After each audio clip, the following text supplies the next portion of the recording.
Hello, everybody, and welcome to The Advisor with Stacey Chillemi. Today, I'm very excited because we have a very special guest on our show. It's Lisa Watson, and she is an author and a coach, and she's amazing. And today, before we begin, I just want to give a quick shout out to Speaker and iHeartRadio and YouTube for making this podcast possible. And now I'm going to get back to my special guest, Lisa, because she has something really excited to talk about today. In this episode, we're going to explore the profound realm of reparenting our inner child healing with our special guest, Lisa Watson. And it is dedicated to empowering individuals through self-discovery and conscious parenting.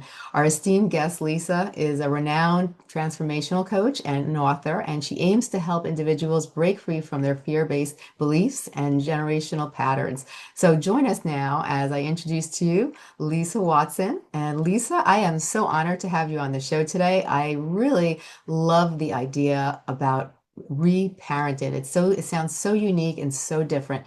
Now, before we begin, can you tell everybody a little about yourself and how you got to this point? Absolutely. And thank you for having me on the show. I love talking about this stuff.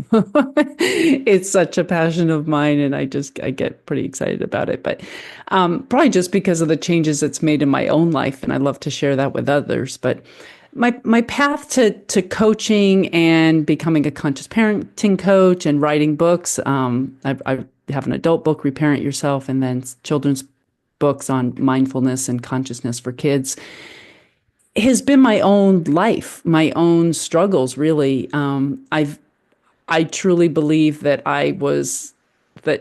my mission in this life is to bring this message because it's something I've always been a little bit different than most people around me. I grew up in a family. I'm the eighth child. I have seven Wow. siblings, older siblings, and all of my older siblings, they have a different father than me. So they all share a father. And then I Mhm. have a different one. So I was born into this family where I really felt like I didn't belong. Mhm. And my mother was alcoholic, narcissistic, ended up being, she was single. So we were raised just by her. And so there was just a lot of like disempowering programs and belief systems that I grew up with, just feeling like not worthy and not deserving, and I couldn't have what other people had because it wasn't really equal in my family. Like their father would take them all on a trip to Disneyland, and I didn't get to go.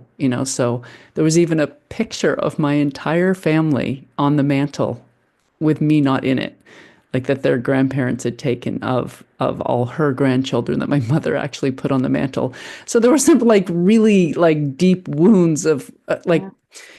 understanding that children just they don't understand the whys behind things. It just is what Yeah, it is. And so exactly. that experience led me into a narcissistic relationship that I paired up with young at the age of 18, and my ended up getting married. My husband was 11 years older than me, and I was in this relationship for over 28 years, had two beautiful children, and there were a lot of great things about my life in so many different ways. But at the end of the day, it was a very controlling relationship and one that mirrored my belief systems in childhood, that I wasn't worthy and that I wasn't deserving and I didn't get to have what other people had, so to speak. And Right. so I've always been into personal development and spirituality since a very young age, actually, since like 17. So like reading lots of books. Like I've never been someone interested in like I'll just call it your general like 3D sort of things. Like Yeah. pop culture is, I don't know anything about it. Like I've never got into television shows. I've really always been into more personal development and spirituality. So having that as a foundation helped me maintain like a healthy attitude throughout my entire relationship. Like I didn't ever become addicted to anything or do abusive things to my body. Well, that's not exactly true, but for the most part, it was pretty Right. healthy. And then I finally got a divorce in 2015. I woke up, my children were grown, they were out of college, and I just said, I can't do this anymore. I need my life back. I need a life. Like I need to be able to follow my own joy and do my own things. And the narcissism was just too much. Oh, And yeah. that's when I just took a different path. I started, now that I was free, and I was just like, oh wow, I get to do what I want. I get to make my own choices. Yeah. I was like a kid in the candy store.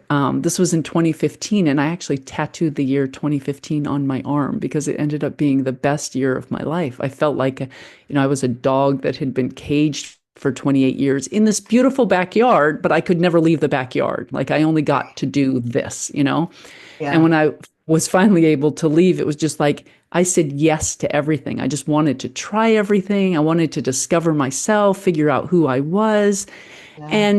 and digging into personal development. I was listening to this YouTube just channel one day, and they were talking about money mindset and wealth. And I wasn't exactly wealthy at the time, and I wanted to create more wealth for myself. Yes. And what the thing that really like struck me, you have these like epiphany moments. Like it might be like the smallest of things you just hear, but it strikes you in a way you're like, that's Mhm. for me. Like what? Right. And the lady on there said, well, it's all about your subconscious beliefs, your beliefs that you hold about money. And I was like really intrigued with that because I was like, okay, so I'm not aware of what it is that I believe that's causing my blocks with money. And Yeah. that became, at that moment, I just said, well, that's what I'm going to figure out then. I'm going to figure out what these subconscious beliefs are, not just about money, but even about relationships. Or I was working in a job, it was a corporate job, but I had to go to work for their hours, and I wasn't making a lot of money, and I was just like, I want so many more things in my life, and if it's subconscious beliefs that are keeping me from this, I want to know what they are. Yeah. So I just dove down the rabbit hole with that into my own healing. And I just started studying and learning. I got a coach. I got a spiritual coach. I decided to become a life coach. I got intrigued with conscious parenting because I learned that the first 7 years of life is when the subconscious mind is formed. So Yes. that I was like, okay, well, we need to learn all about childhood development. Um, Mhm. I, I signed up for a PhD program in integrative health medicine. I love to learn. So I studied neurolinguistic programming. I got certified in Reiki. Like I started a spiritual podcast. Like I just started, like, I'm going to learn everything there is to learn to crack the code on how to live a life that feels empowering and Yeah. is satisfying and peaceful. Like if I'm in control of that, that's exciting to me. Like that sounds like somebody handed me the keys, Right. to the kingdom, and I was like, they're mine. Like, so that was pretty exciting. So I started workshopping as a nanny to get just practice working with small children from this new mindset of conscious parenting because I do have two children of my own, but at the time they were in their late 20s. And I just actually was on an exercise bike one day watching a class for my integrative health medicine Yeah. classes. And they were talking about how in Eastern cultures, specifically in Thailand, that they teach children about their energetic bodies Wow. and the chakras, the meridians, that they even have an energetic body, that we are actually energetic beings and everything is about energy and Yes. vibration. And Hmm. I was like, I jumped off the machine and I ran to who was my new now husband. I actually got married again in 2017. And I was like, I know what I need to do. I need to write children's books to teach children who they really are so that Yes. when they're adults, they're not having to do all this work that I'm doing now. Like Right. I wished I knew about this stuff, the energy body, the subconscious mind when I was a kid. Yeah. And parents need to know this stuff. So, Hmm. along with being a coach and working with adults, I also was studying the subconscious mind and childhood development. And then over the years, this is almost 10 years ago, right? Or it was 10 years ago. Here we are in 2025. Over the last 10 years, I developed my own modality, which I called Reparenting Yourself, which is taking responsibility for those subconscious programs and Yeah. reprogramming your own self, Mm. becoming your own parent from, I say it from like a higher perspective, more from like your higher self's perspective, and Yeah. telling yourself who you really are. Yeah. And really rescuing that inner child and letting that inner child know that the things that you were told Yeah. weren't true. They just weren't true. Right.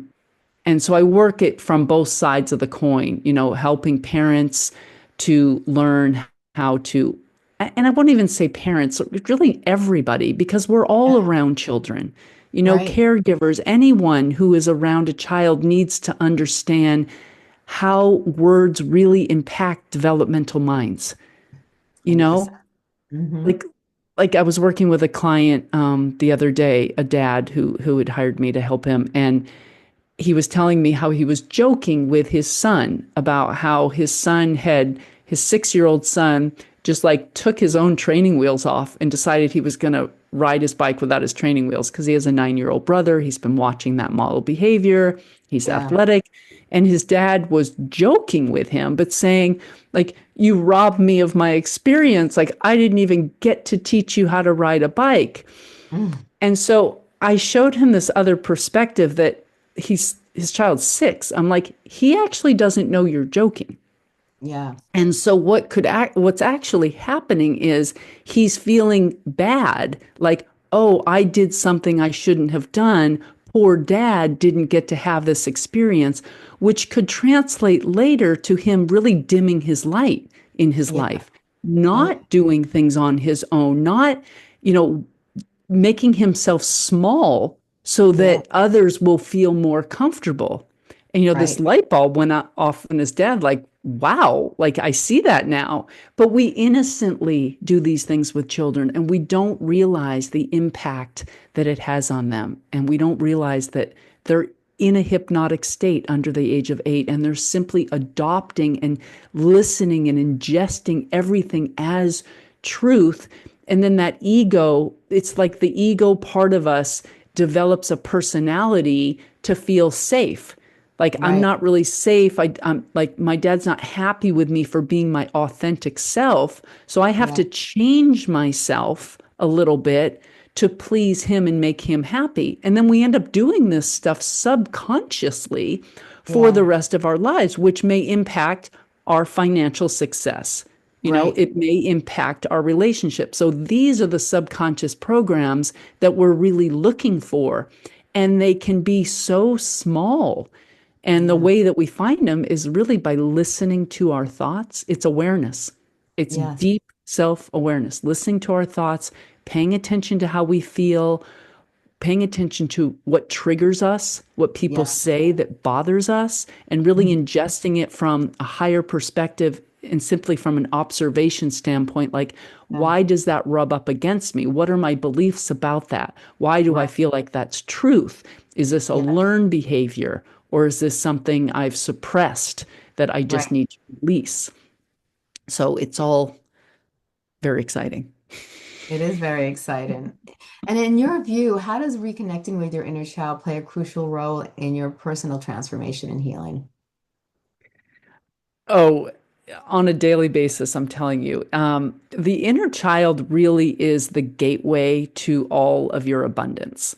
I I liken the inner child to your subconscious mind because the I see the inner child as equal. It is your subconscious programming. And Yeah. so the work that I've done on myself with my inner child has been extremely deep, and I continue to do it on a regular basis.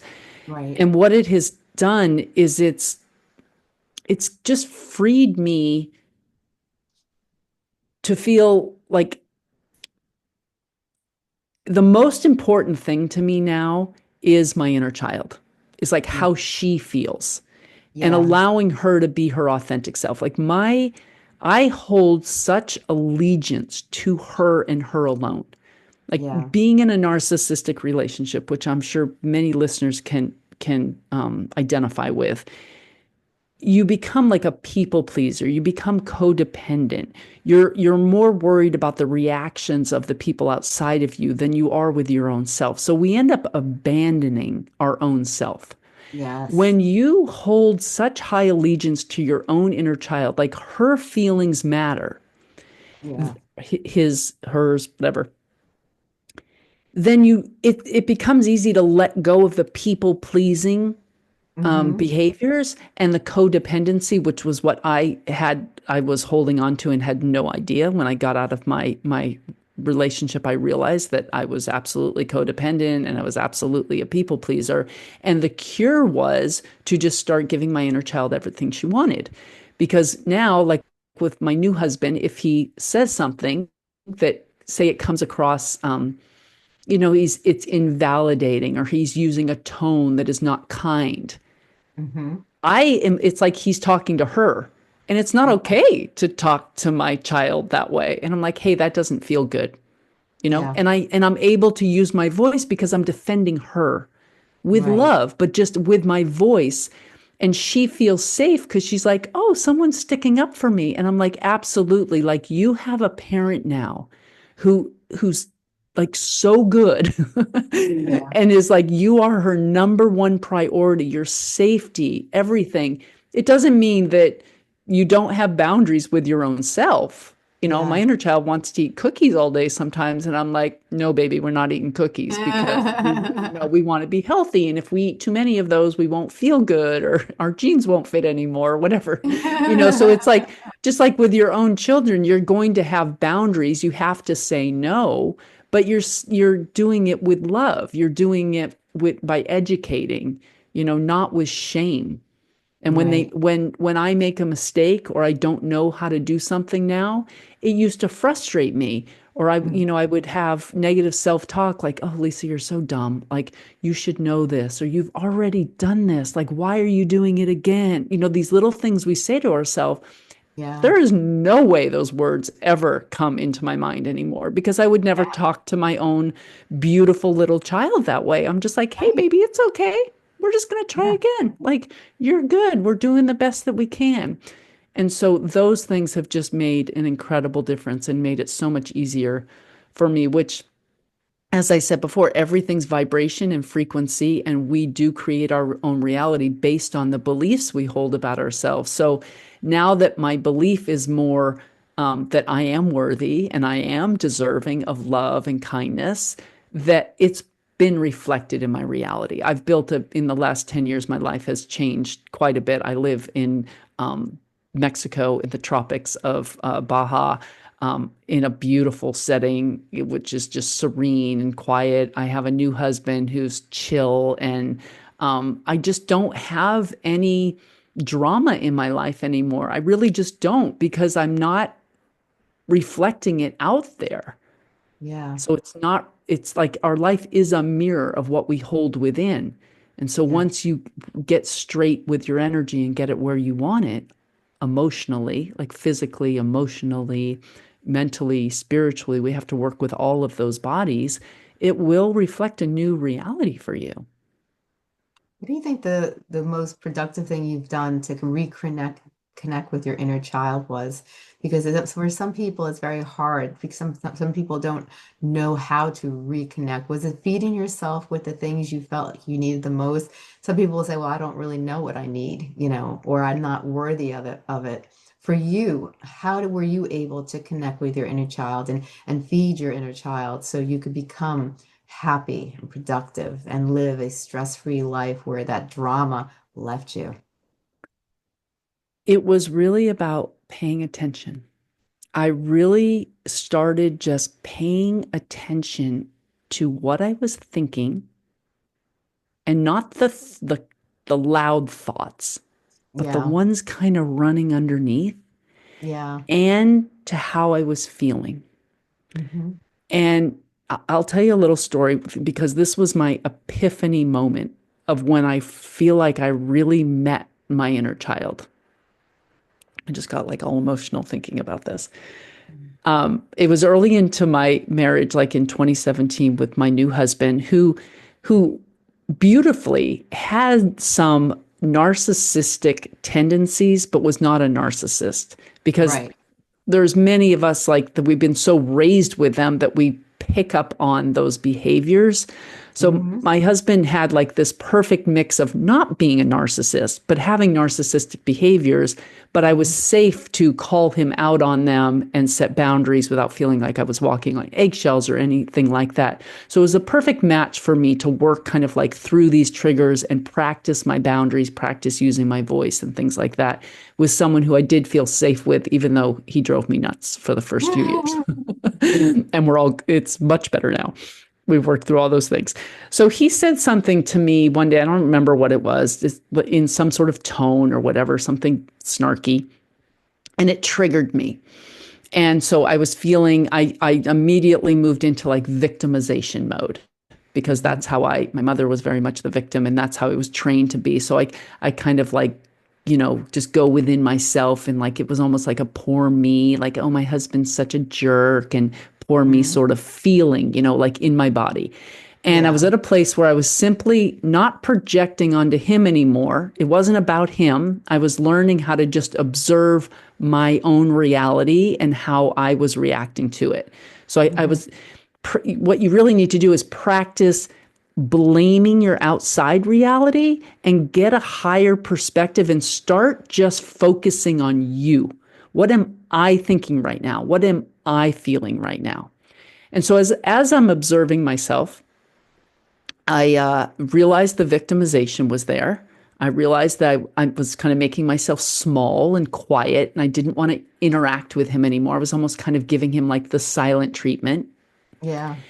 And then, like, I don't know, so a little bit of time went by, and my husband's a very good cook. He's chef trained, and my ex-husband didn't cook at all. So I like truly appreciate the fact that this man can really cook. And so he offers me some food. He says, "Would you like me to make you like something?" And I was Yeah. actually hungry. And I heard myself say, "No." Mm-hmm. And again, I was simply observing. And I was like, "Okay, you just said no, but you're hungry. Right. Why did you say no?" Mm-hmm. And as I sat with it, I felt like I was a 2 year old. Like, as I Right. just sat in my body and really observed how I was feeling, I was like, oh my gosh, you're acting like you're two. Where Yeah. a 2 year old has a little tantrum and then you're like, you want a cookie? And they're like, no. They're like, they're not going to accept whatever you're now trying to give them. Like, they have to be in control.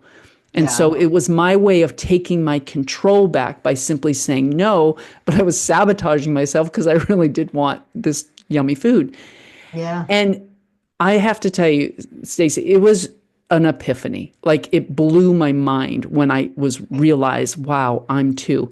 And the process that I was going through at this time was to, in these moments, to just really deeply connect with myself.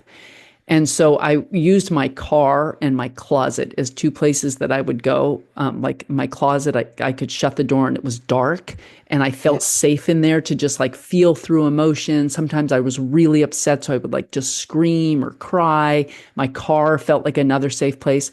So I looked at my husband and I said, I'm going to go for a ride. Like, I didn't even tell him what had just gone through my mind and what I realized, but I just was like, oh no, there's a 2 year old here. I got to go find out what's going on with her. And I got in Yeah. my car and I started driving down the road, and I just started talking to this 2 year old. I was Yeah. like, I see you. Like, I hear you. And, and then she had something she wanted to say.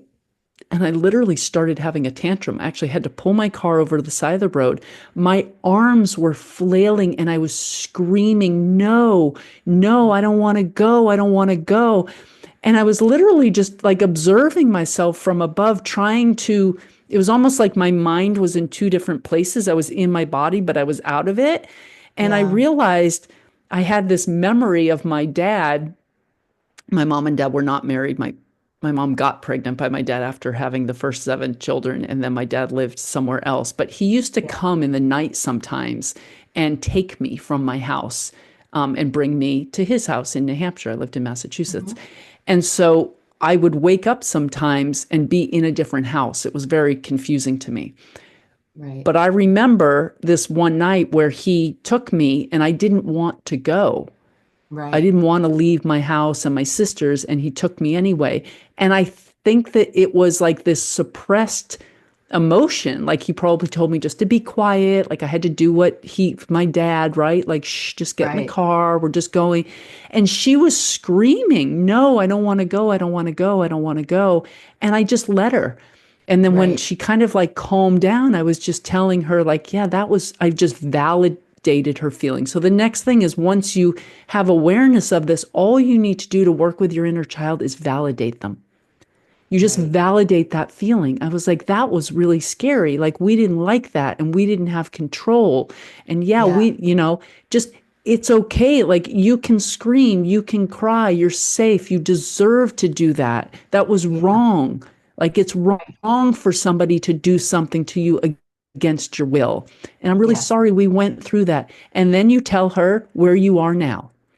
Because the Hmm. reality is our inner child, there is actually no time. I don't know, we all know, not we all don't know this, but there is no Yeah. time. There's no linear Right. time. Everything's happening at the same time, kind of stacked on top of each other, like interstellar.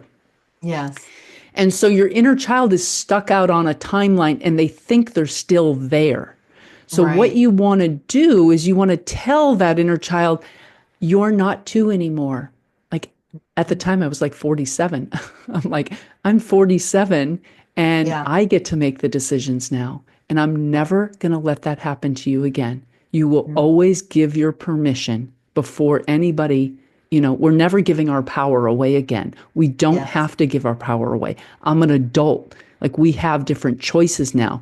And this Right. is what starts to make your inner child feel seen, heard, and safe Right. because they're going to continue to project a reality out there where they can solve the problem that Yes. happened back on their timeline. But because we don't realize that's what's happening, we think it's the people outside of us doing something to us. So we think Right. I thought, it's my husband being a jerk making me feel this way, but that's not the truth.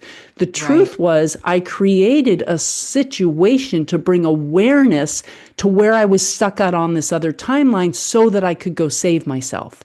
And Right. when you start to realize that absolutely everything is happening for you, that it's a breadcrumb to your own inner being where you can save yourself, Yeah. this life just changes. You're just like, you get your power back when you Right. realize I'm not a victim to anything. I actually created this as a breadcrumb to save myself.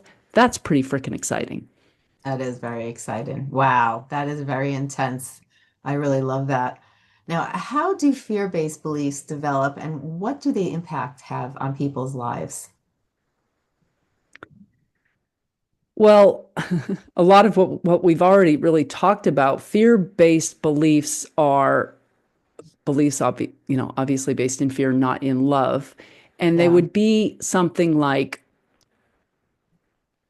I feel like they're all connected to not being safe to be our authentic selves.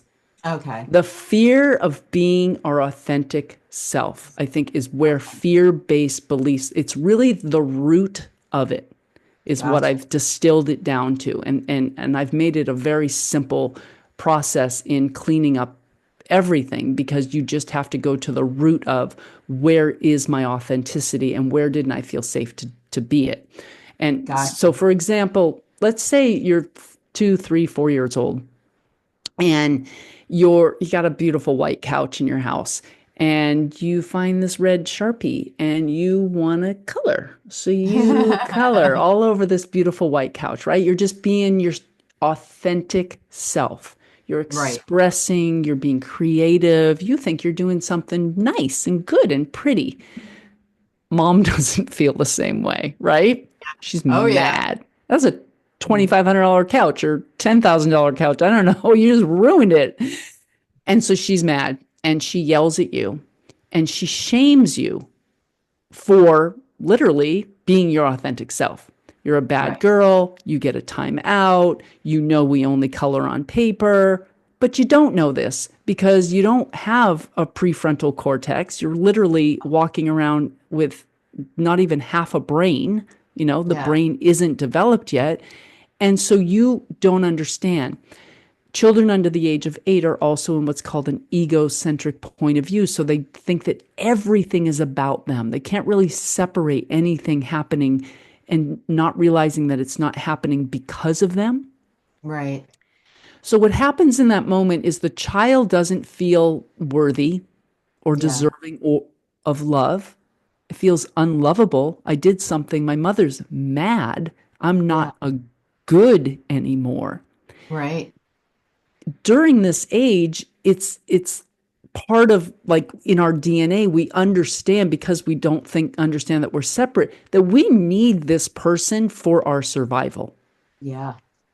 So if this caregiver is angry at you, you don't feel lovable and you don't feel deserving to be your authentic self, your safety, your actual life is in jeopardy.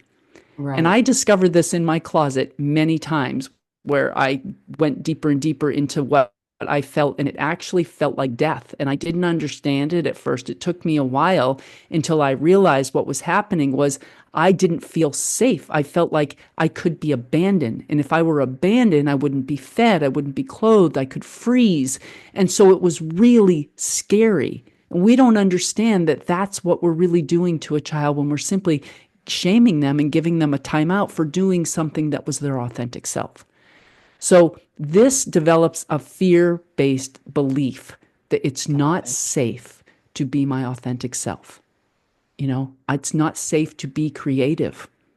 Mm-hmm. And this is how it translates. And Right. so instead, we need to, acknowledge, like, oh wow, that's really beautiful. Like, look what you did. Yeah. It doesn't make it okay. We'll definitely talk about boundaries, but there's no shame. It's like with a dog that pees on the carpet. Like, they don't know. Maybe you Right. didn't let them out. And so you beat your dog, hopefully into submission that they won't do that again. That may work out of fear. Out of fear, they may never do it again, but that's going to cause emotional dysregulation issues. This is where we see depression, Yes. anxiety, autoimmune disorders, all sorts of dis-ease that can come up in many different forms in Yeah. children and in adults. And that's why Yes. this work is so important to me, because I've seen how we don't have to plant these seeds when they're little. We don't need all this therapy and medication and healing when we're adults if we don't instill it when they're small. Oh, that is so true because there's so many people out there that suffer from these issues as adults because of their childhood issues, and they brought it into their adult lives. They're living with it. Some people don't even realize, and some people just don't even know how to change it, or they're embarrassed to go get the help to change it. They don't, because they don't understand how to reconnect with that inner child. Now, you talk about a topic, and you've mentioned it quite a bit about reparenting.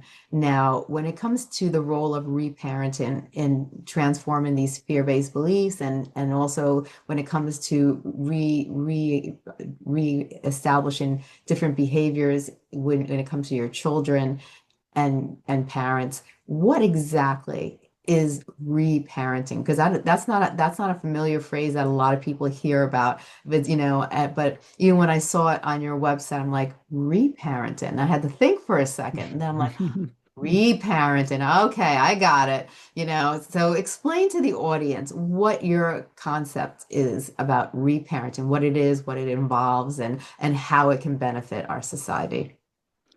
Reparenting is that inner child healing. It's the new conversations that you're going to have. So the example I gave of, my 2-year-old being scared, I'm Yeah. reparenting her.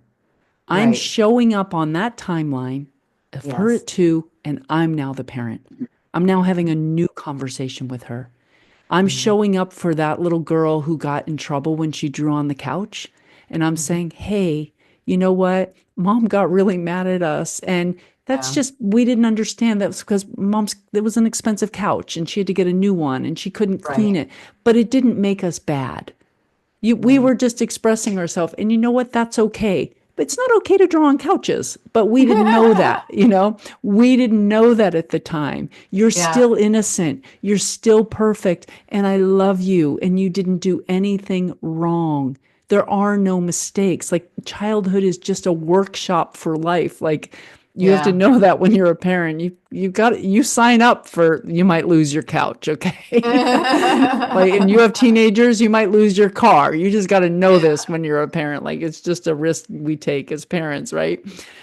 So exactly. that's the reparenting process is simply having a new conversation with yourself. Literally, when you hear your mother telling you, you know, oh, Stacey, there you go again doing that. You're like, no, I'm not going to say that to myself.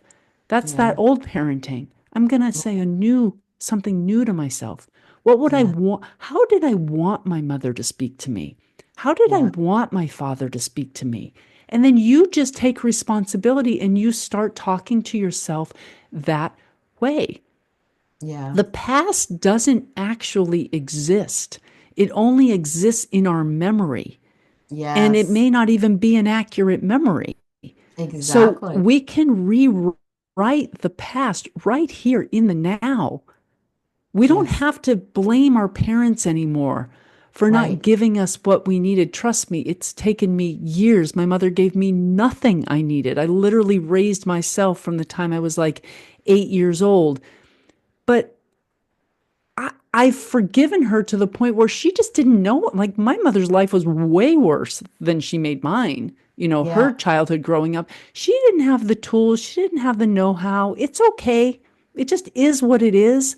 I exactly. chose this life. I truly believe we're spiritual beings and these lives that we come into are more like characters that we play, Oh, like I agree. like a Hmm. role, and it's all Yep. really one life. So say in my previous life, I don't know, I was playing some other character. And when I died, I was still holding this vibration. I hadn't healed yet, this vibration Yes. of unworthiness or being undeserving. So in the next life, I have to pick up right where I left off. So you choose your own parents, you choose your own body, you choose everything about that next life that's in alignment that matches up where you left off. Because the Yes. goal is to remember that you're God in form having this experience and that the you're the creator of your reality based on this energetic vibration and the belief systems that you hold. So I chose my mother because she gave me the perfect belief systems that were in alignment with where I was vibrationally as a soul. Yes. And so now I look at that and I'm just like, I'm so grateful to my mother for bringing me into this world, for Yeah. playing that part for me. Right. I I'm responsible for my programs now. I'm responsible for creating my life. And I've released her of that responsibility. She doesn't need to do anything. We don't Yeah. have a great close relationship or anything like that. It doesn't mean that I'm going to subject myself to any sort of toxicity in our relationship or that I'm not going to hold boundaries or even that when when I went back last summer to visit my mom, I think I spent maybe 15 minutes with her because it didn't feel good to me. And again, I hold allegiance to my own inner child. And I'm just Right. like, if this doesn't feel good to us, we don't have to do it. I'm Exactly. not a people pleaser anymore. I don't owe her anything. I don't have to abandon myself because it will hurt her feelings. We don't do that anymore.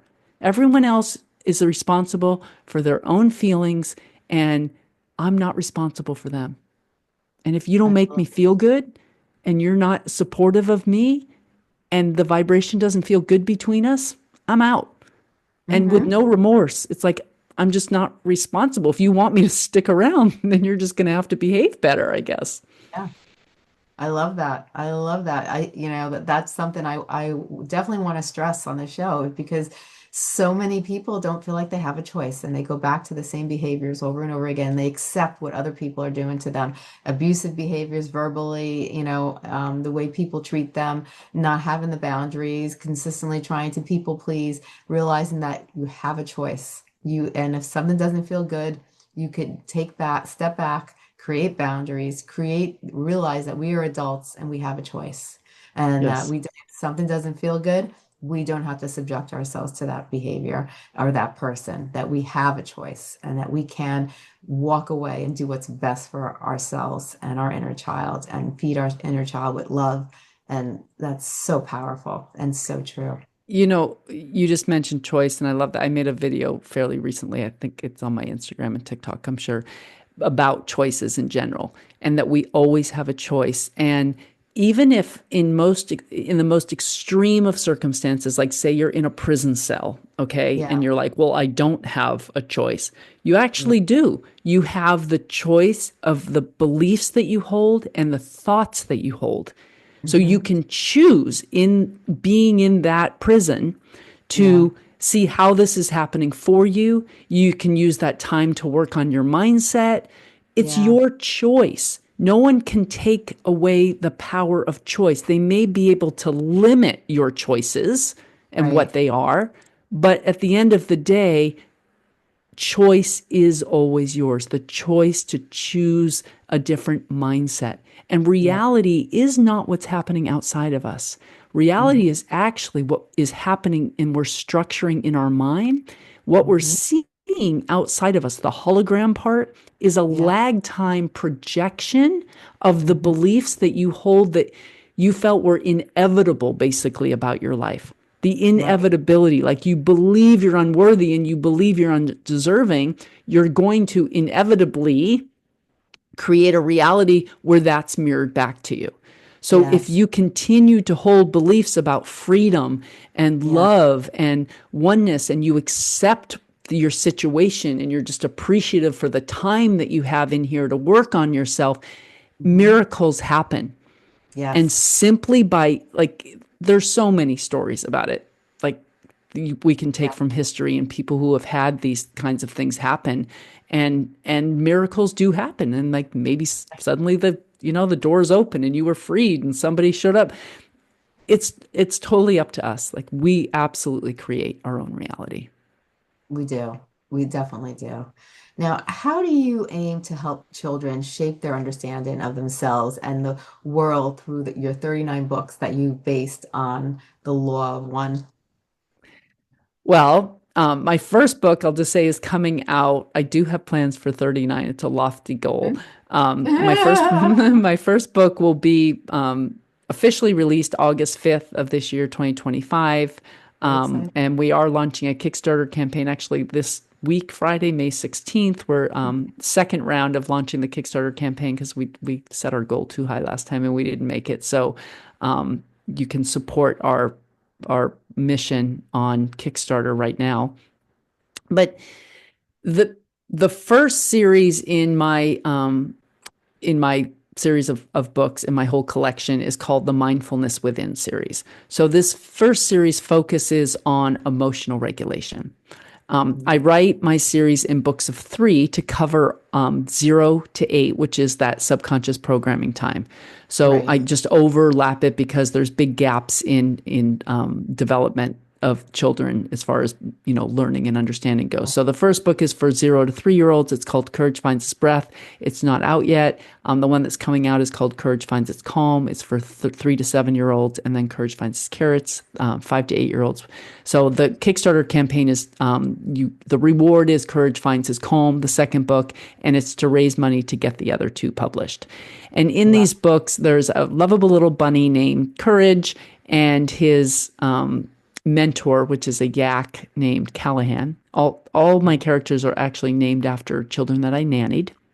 Oh, Courage being one of them, which is such a great name. yes. And it's what I'm teaching kids through practicality is just that they're responsible for their own emotions. And Yes. so in this book that's coming out, Courage Finds His Calm, he built a sand castle, and then the waves came. He built this beautiful castle, and the waves came and knocked it down, and he got upset. And Mhm. Callahan basically just teaches him how to connect with his breath and find his own calm within. Understand, teaching him that your reality outside of you doesn't have to change in order Right. for you to choose happiness. You can Right. choose calm right now. You can Yeah. choose to be grateful for so many things. You can choose to have a different perspective on something, see it from a different angle, use it as an opportunity, Mhm. use this challenge as an opportunity. So that's what my books do is just the first series, Mindfulness Within, teaches kids how to use breathing and grounding techniques to take back their power Oh, and understanding that emotions are normal and not mhm. anything to be suppressed or ashamed of. You're Right. allowed to be upset when your castle falls down. You don't have Exactly. to suppress that. But when you do get upset and you've moved through that, okay, I'm over it now. Like, okay, that was sad. Like, I validate that. That was sad. Yeah. Like, I spent a lot of time, and that's like you're allowed to be upset. But now Yeah. what? Do we Hmm. need a cookie? No. Do we need a new castle to be happy? No. Do we need a toy? No. We don't need anything. We just need to Right. choose. We need to move past those emotions, and now we just get to choose. And what are you going to choose? And he chose to start building and play with his friends and build another castle. Right. I love it. I love it. If you had to take today's conversation, you want to emphasize on some important factors, what are some things you'd like to emphasize to the listeners today? The one thing that really comes to mind, we've talked about so many things that are important, from inner child healing to having your own choices, is understanding, like, and we did talk about this, the innocence of Mm. others, and not from this point of passivity, but Yes. from release.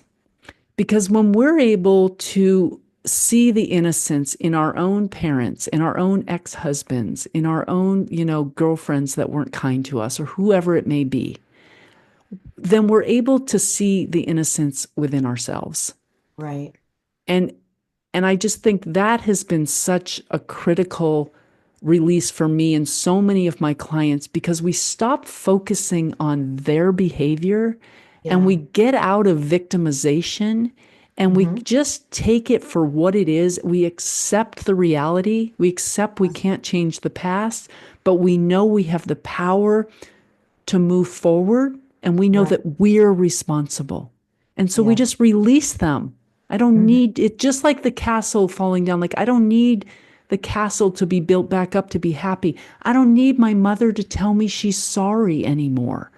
That's Exactly. okay. I'm telling myself, I'm reparenting myself. I don't need her to do that.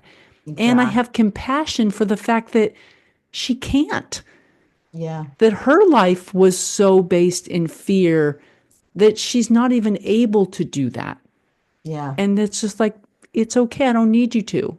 We're not going to have a great relationship, but whatever. That's Right. okay. It's I have a okay. great relationship with myself. That's all that matters. I wrote this newsletter last week. I do weekly blogs and newsletters, and it was about authenticity and honoring your own inner child. And I put at the kind of the bottom like a warning sign. I said, warning. When you do this work, I need you to know that your circle is going to get a lot smaller, Yes. and that you may find you have a lot less friends, and maybe you don't even have any or family members, and that you're the That's only one you feel comfortable around. And right. that is okay. While the hologram starts to reconfigure itself to Hmm. your new vibration and to Yes. your new high vibrational thoughts, don't let that scare you.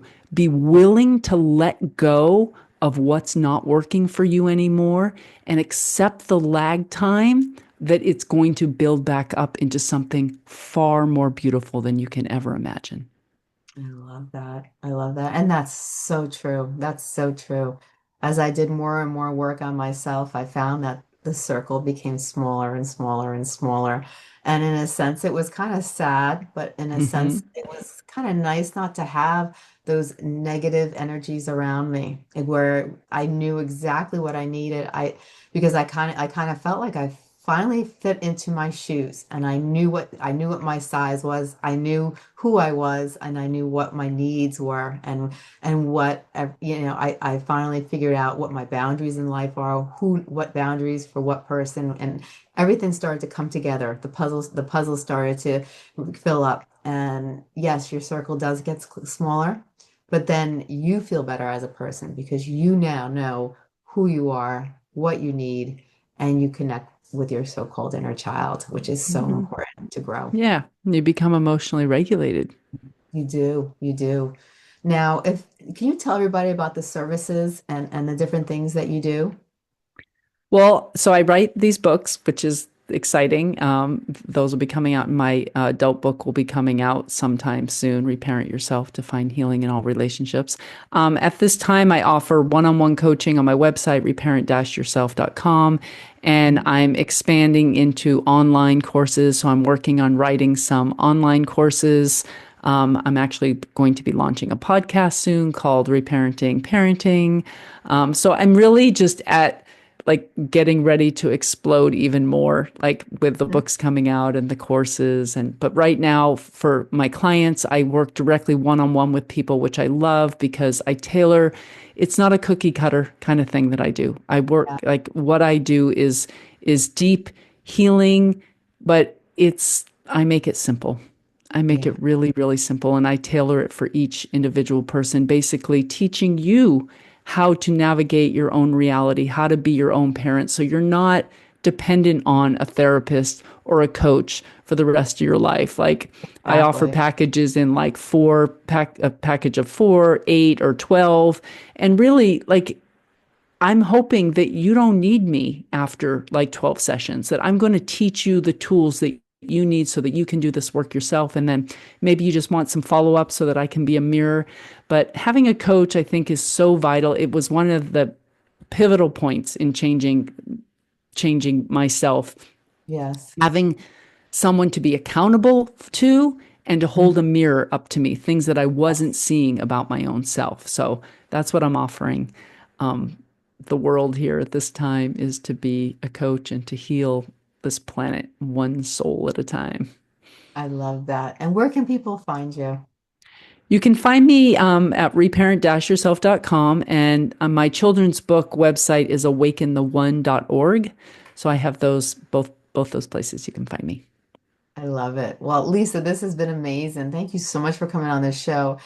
You're just your knowledge, your the way you share about your inner child, about reparenting, it's just amazing because you give such great input and it's so valuable because I think everybody struggles with this to a degree.